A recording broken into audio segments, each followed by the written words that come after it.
see if you... Just oh, you can see your... Should have been on the Wait, other are we side. recording? Yeah, we're recording. Oh, Can you tilt it up a little bit? Gather round. Hey guys, it's Caleb Roth from thebookflipper.com, and I've got a couple of my pals here with me. We've got John and Matthew. and we're going to be talking to you about the 100 Book Challenge. So the 100 Book Challenge, it's one of the more popular blog posts that I've written. So I started my venture into book selling back in 2014. I had a full-time marketing job working for Johnson & Johnson, but I was traveling about 100 days a year. And so rather than the 100-day challenge, I figured, let's try something else. So my wife and I sat down, we said, what do we know? We had dabbled in books prior, and so we said, hey, let's see if we can do 100 books a week. So we went out nights and weekends. She had a full-time job as a phys ed teacher at a local elementary and middle school.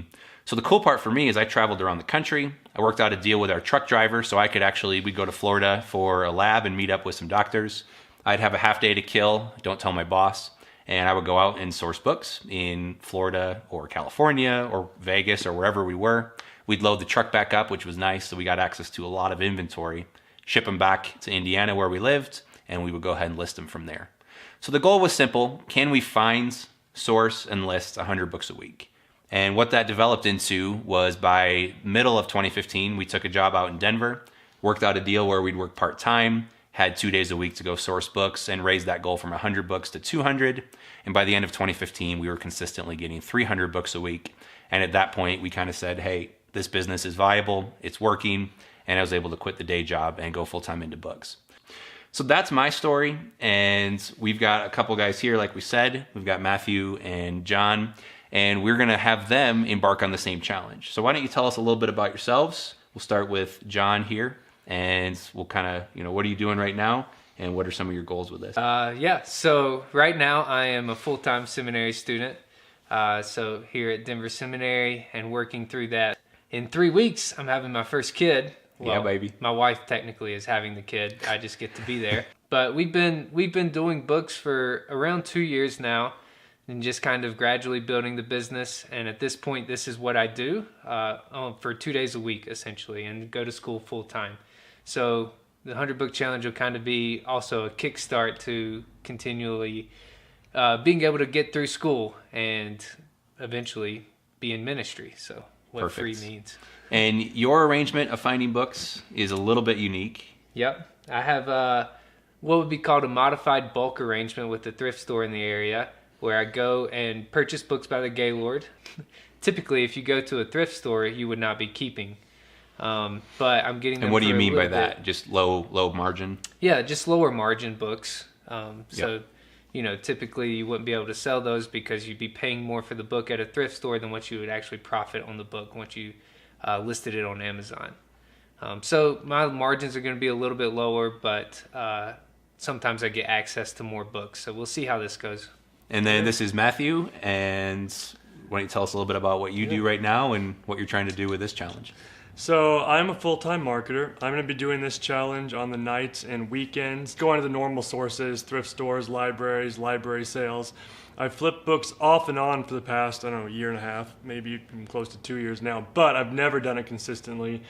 If you average it out, I think maybe I've gotten an average about 17 books a week, which is extremely small, and I'm mostly getting those 1 week, skipping a few weeks and doing it later. So this challenge for me will be about doing it consistently and trying to get 100 books every single week consistently, which is what, like Caleb was saying, makes the difference. You have to be able to do this game consistently, which is the point of this challenge. 90 days, 100 books every single week, and if the math adds up, at the end of 90 days, our goal is to have $10,000 in revenue. If you stop listing, then by the end of the year, we'll hopefully have $10,000 in profit from that 90 days if we do it consistently.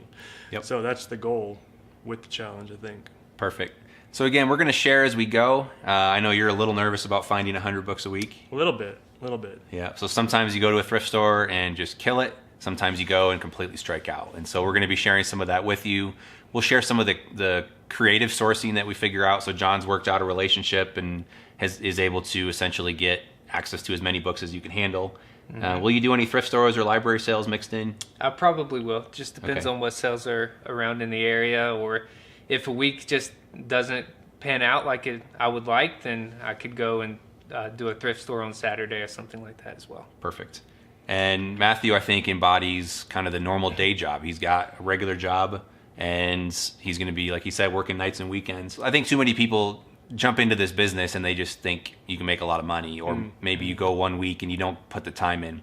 So the challenge is consistency. Can you find 100 books a week? And we're going to invite you to come along on this challenge as well. So find your 100, whatever that 100 is. Maybe it's 50 a week, maybe it's 25, maybe it's 250, depends on what your situation is.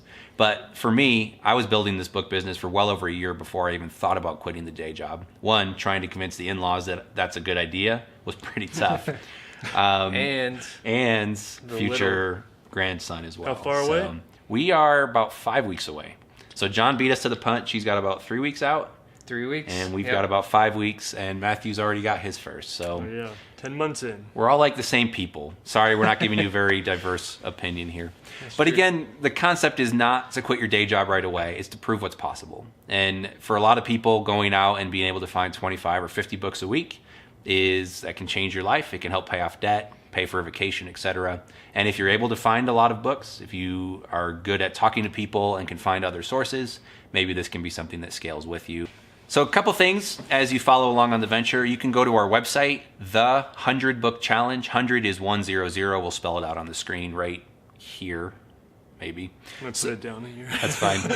So we'll go to the100bookchallenge.com, and we'll have mugshots of these two good-looking gentlemen. You can follow along on the stories. We'll be updating their figures weekly. And again, the goal is 10K in sales within 90 days, and that's a little aggressive. I think John's got a little better chance. No pressure, Matthew. I think John has a little better chance because I think he has access to some more books versus Matthew trying to go out nights and weekends. But the goal is 10K in sales within the first 90 days, but sales are really only a sliver of the story. We're going to be sharing the actual profits as well. So the goal by the end of the year, we're going to be kicking this off March 1st, 2018. By the end of the year, we're going to be tracking all those metrics and those books we found. So theoretically, 13 weeks at 100 books. Check my math, 1,300 books. By the end of the year, it should be about 10 grand in profits. So if you extrapolate, Talking about if you were to stop listing books after that 90 days. Exactly. Not if you continue doing that for a year. Yep. So books are a numbers game. You can't just list 100 books and expect to sell 50 the next week. You're going to sell a small percentage, probably 4 to 6% each week. And again, that depends on the quality of your books, the sales ranks, and your pricing strategies, quite frankly. So it takes a fair amount of inventory. If you've got 1,000 books in inventory, you'll probably sell anywhere between 40 to 50 to 60 a week. And if you're merchant fulfilled, maybe a little bit more. These guys are both going to be doing Prime. Space is at a premium here in Denver. Also follow along with us as well. We've got at the100bookchallenge.com. We'll have a spreadsheet you can download. I'm kind of a spreadsheet junkie. I apologize. Actually, John, you've got some pretty good spreadsheet skills as well. They're fun. Yeah, so he's enjoying it. Matthew will win you over eventually. But go to the100bookchallenge.com, enter your email address to receive updates, and then 2, you can download, basically you plug in how many books you're going to find a week, what your average inbound shipping costs are, your expected turn rates, and we'll walk you through what's normal and what you can expect, your average buy cost and your average selling price. And it will actually plug in and show you weekly how many books you should have in inventory, roughly how many you should be selling, what your sales are, and more importantly, what your cash flow back from Amazon is. So you can follow along with that, start your own 90-day challenge, and hopefully start that quest, whether it's eventually to quit your day job or whether it's just to have some spending money or pay off some debt, whatever your why may be. So again, join with us, find your 100, whatever that may be, and we look forward to seeing you out there. Thanks. #find your 100.